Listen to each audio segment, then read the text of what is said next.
யாராவது சொந்தக்காரங்க வந்தாங்கன்னா பார்த்து போயிட்டு வாங்க அப்படின்னு சொன்னா கூட்டு குடும்பம். வெளிகேட்ட சாத்திட்டு போங்க அப்படின்னு சொன்னா அது தனி குடும்பம்.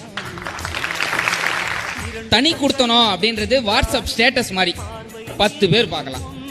கூட்டு குடும்பம் அப்படின்றது ஃபேஸ்புக் ஸ்டேட்டஸ் மாதிரி உலகமே பார்க்கலாம். தனி குடும்பம் அப்படின்றது நீங்க கையில வச்சிருக்க கூலிங் கிளாஸ் மாதிரி, அது ஒரு அழகுக்கு மட்டும்தான்.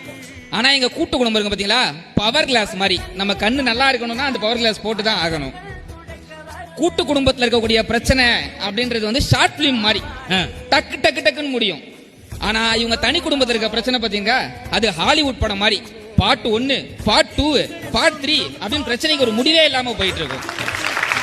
நீயா நானா அப்படின்றது தனி குடும்பம், நீயும் நானும் அப்படின்றது எங்க கூட்டு குடும்பம். நோட் பண்ணிக்கப்பா பட்டிமன்றம். கூட்டு குடும்பத்துல சுதந்திரம் இல்ல அப்படின்னு அண்ணா பாரதி அக்கா சொன்னாங்க. நான் சொல்றேன் தனி குடும்பம் நிரந்தரமே இல்ல அப்படின்றதுதான் உண்மை.